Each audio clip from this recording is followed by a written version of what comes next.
Je vais essayer d'aller très vite. Alors là, faut se méfier dans ces cas-là. C'est l'Europe et la Commission de Bruxelles qui a forcé les pays européens à rentrer de gré ou de force dans la mondialisation libérale qui explose aujourd'hui. 1.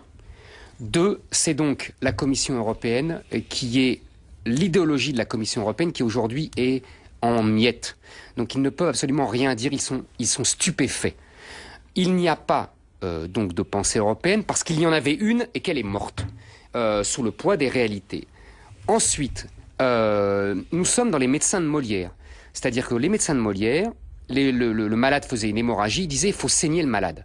Là, c'est exactement la même chose. On est dans une crise de la mondialisation, une crise du libre-échange qui a fait pression à la baisse sur les salaires occidentaux, j'ai déjà expliqué ça 100 fois, délocalisation, immigration, mondialisation globale des capitaux, des hommes, des marchandises, qui fait pression à la baisse et qui donc oblige à surendetter les gens, etc.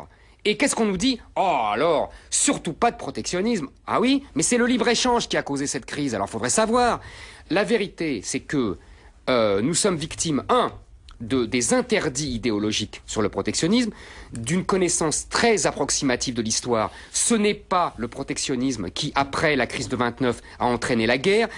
D'abord, il y a eu la crise de 29, puis il y a eu la contraction du commerce mondial pendant 3 ans, et ensuite seulement nous avons eu des réflexes protectionnistes. 3, si nous n'avons pas de protectionnisme européen raisonnable, nous aurons un protectionnisme du chacun pour soi. Et pourquoi 4, nous n'avons pas de protectionnisme? On est dans un protectionnisme raisonnable, là. Pas du tout, pas du tout, pas du tout. C'est justement parce que les Allemands ne veulent pas. Le vrai affrontement entre la France et l'Allemagne depuis le début, c'est sur le protectionnisme européen raisonnable. Ça là-dessus.